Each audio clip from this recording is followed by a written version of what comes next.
Prabhakar Rao ఆగయ emergency travel exit కల్పించిన భారత embassy. America నుంచి వచ్చేసిన ఎస్ఐబి మాజీ చీఫ్ ఈ నెల 5వ తేదీన సిట్ విచారణకు హాజరవుతున్నాడట. ఫోన్ ట్యాపింగ్ కేసులో ప్రధాన నిందితుడిగా ఉన్న ఎస్ఐబి మాజీ చీఫ్ ప్రభాకర్ రావు సోమవారం హైదరాబాద్ చేరుకున్నాడు. ఈ నెల 5వ తేదీన ఆయన సిట్ ముందు హాజరు కాబోతున్నారు. ఫోన్ ట్యాపింగ్ కేసు నమోదు కాగానే Prabhakar Rao America పారిపోయిండు.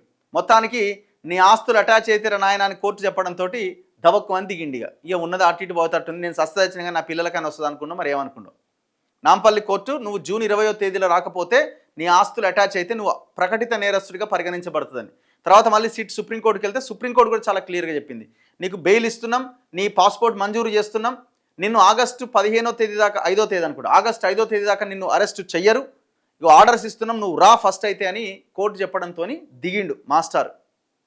A1 total phone tapping కేసులో A1.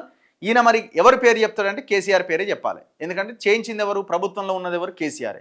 రాధాకిషన్ రావు ఏం చెప్పిండు, సార్ చెప్తే చేసిన అని చెప్పిండు.